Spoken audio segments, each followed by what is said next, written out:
for Jon Gelberg, everybody!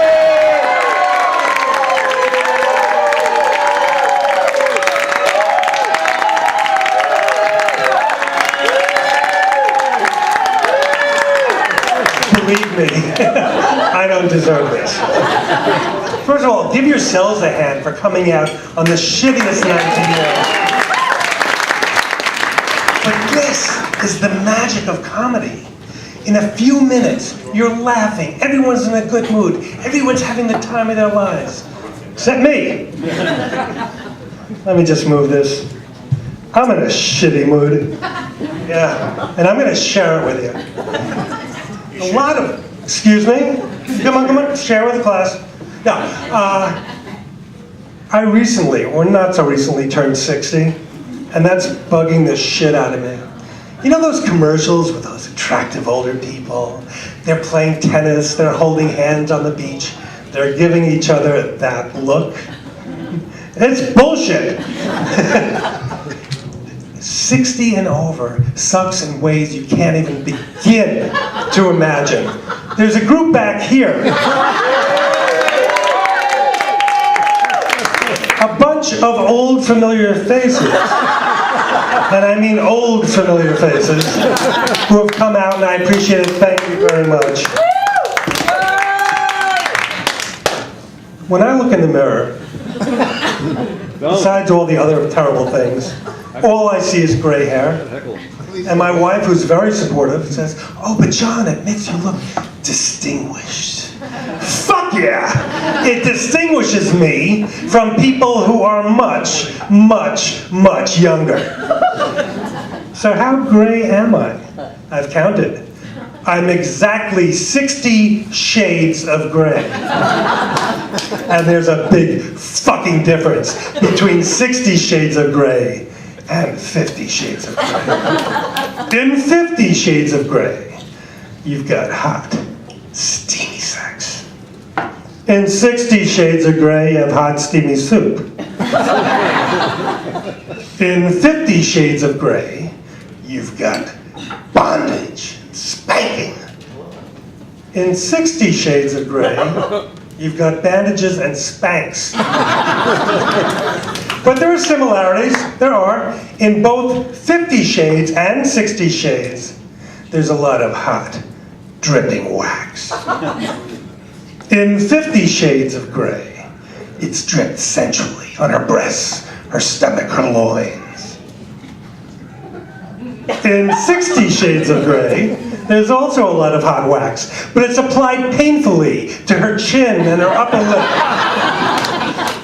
I'm sorry, that's just kind of mean.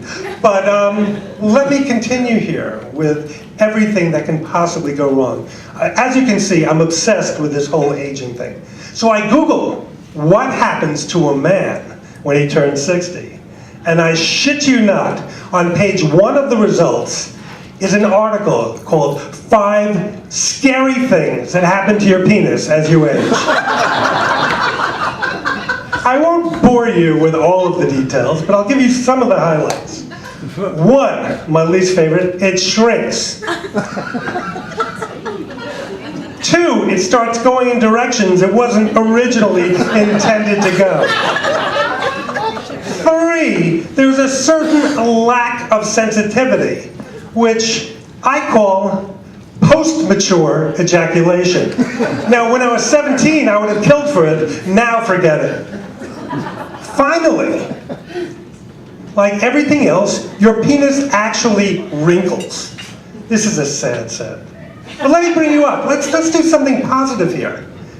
Anyone know what a little black book is? Okay. Well, some of you know, and some of you don't, so I'll explain. Back in the day, every guy had his little black book. It had the phone numbers and names of everyone they've ever dated, anyone they were currently dating, and anyone they really hope to be dating. My little black book had a strange thing. 90% of the women, their names ended in IE. There was Debbie and Jackie and Franny and Laurie.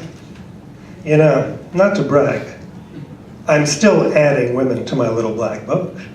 But there's just one small difference. Instead of the names ending in IE, they now end in MD. Nina Patel, MD. Susan Berkowitz, MD. It's so goddamn depressing.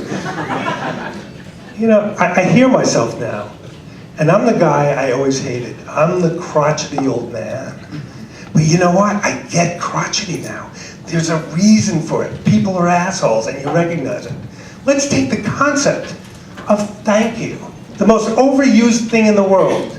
Somebody opens a door ahead of you, and you go through, oh, thank you for holding the door. You wait 15 minutes for your coffee, and you still thank the waitress. Now, don't get me wrong. You saved my life? Thank you. You actually offered to sleep with me at this stage of my life? That's a great big thank you. So I've got a radical idea. Let's get rid of 99% of the perfunctory thank yous and replace them with fuck yous. Think about it. The guy who closes the door on you, fuck you. The asshole in the street who's had his head in his phone and moving, you can't get by him, fuck you.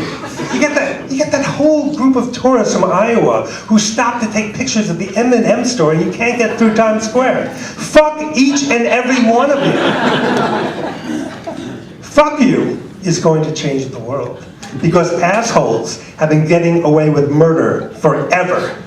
So then you start calling people out. Someone acts like an asshole, fuck you. And you know what?